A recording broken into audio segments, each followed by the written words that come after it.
What's up guys, Jeff Kavalier, AthleanX.com. Today I'm going to show you a chest workout that's going to maximize your chest development, and we're going to put the science behind the decisions to include the exercises that we do.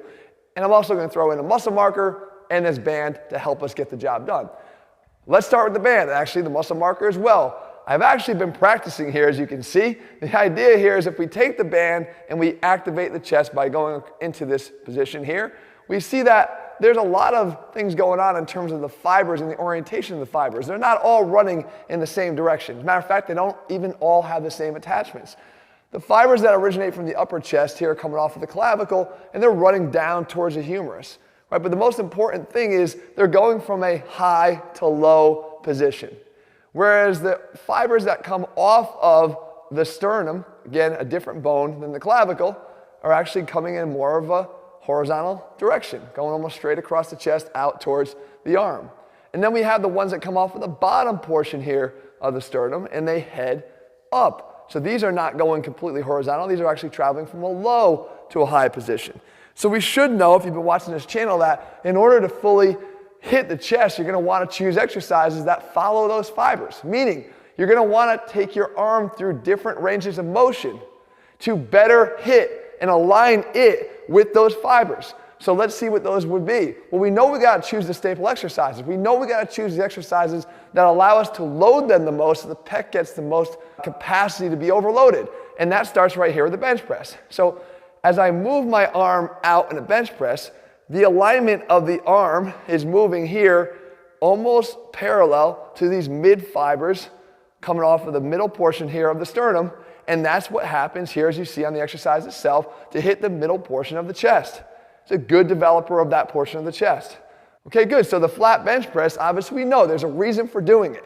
But there's also a reason for doing the incline bench press and doing it as well, because that's going to take the arm through a different position. It's going to take it from a low to a high position, right? We go here, we push up. What is that doing? You can see that now it's taking this upper arm and aligning it more in parallel with the fibers going here in this high to low arrangement.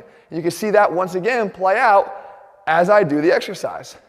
So far, we're 2 for 2. We've got 2 of the bigger exercises. We're able to load them up, and now we got to hit the lower portion of the chest. And the lower chest, we've probably heard, is best hit with a dip. Why is that? Again, it's not by accident, it's by anatomy. You take your arm through this position of an extended arm behind your body, and it comes and it travels down. And as it travels down, you go from this high to low position, better allowing you to hit the lower fibers of the chest versus the ones that run parallel and versus the ones that run from low to high. So this is really what's important here, is that you understand that the exercise selection is not random. It's done for a reason, to try to take the muscle through its entire range of motion. But there's a very key differentiator of what I just said there. You want to not just take those exercises through their full range of motion. You want to take the muscle through its full range of motion, and that is where we need to differentiate, and that is where we need to jump off from. Because all of these exercises, see if you can tell the limitation on all of them. From the flat bench press to the incline bench press to the dip. They're not crossing midline. And we know that the action of the pec at the shoulder has capability to take this arm, not just through adduction, but across, in horizontal adduction across midline. And all those exercises are limited by the fact that they don't take you even to midline, let alone across it. So how would you construct a better chest workout? What you'd want to do is you'd want to take those exercises and follow them immediately with a drop set of an exercise that's going to do that. So let's go back to the flat bench press. We go immediately from our flat bench press here to a horizontal cable crossover.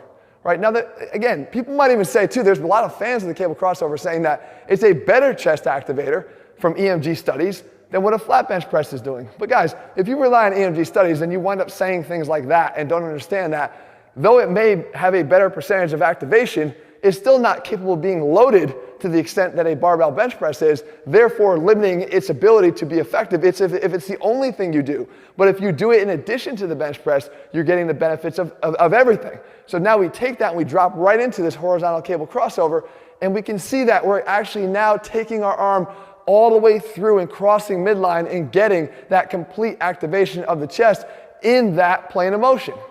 So we don't have to stop there though, because we can do different planes of motion because this shoulder is a three-dimensional joint. We can hit any angle we want. So if we go back, now we do our incline bench press, and when we're done with that, we don't rest. We immediately go back over to the crossover, and we change the orientation so that our arms can go through this low to high arc.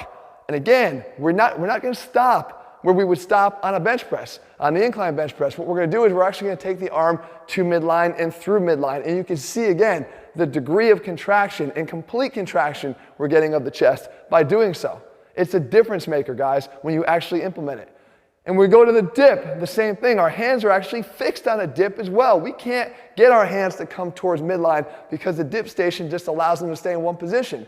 But we can take the dip, we can load it up, we can use weights, we can do whatever we want to create overload with that exercise. As soon as we're done, we come back over here, and now we change the orientation of the cables once again to go from high to low. And once again, it's not just getting to midline, but it's crossing through midline to get a complete contraction of the chest, an essential element for a complete chest workout. And again, one extra exercise here, a push-up, one that we do a lot, I'm sure. You don't have to stop with just the push-up because we're being limited once again by the fact that our hands are in contact with the ground and cannot get across our body. So we use the push-up into this banded push-up where I actually can come up and drive one hand across the body to create an adduction across midline. Right? One arm staying down in contact with the ground, the other arm goes across. Of course, we want to switch sides and work both sides here. But this is how you complete the development of your chest by including exercises that can be loaded, by including exercises that take the muscle through its full range of motion, and of course applying full range of motion to all of the exercises, even if they are limited in how much complete range of motion they can apply to the muscle itself. That is how you do it, guys. If you're looking for a complete workout that puts this all together, puts the science back in strength, head to athleanx.com. As a matter of fact, we don't just train chest, we train like athletes. We try to figure out ways we can incorporate chest training into a more total body explosive application of it so that we move like athletes, function like athletes, and look like athletes. Those are all over at athleanx.com. If you found the video helpful, make sure you let me know below. And if you haven't already done so, guys, please subscribe and make sure you turn on your notifications so you never miss a new video that we do, including the next muscle marker video. All right, guys, talk to you again soon. See ya.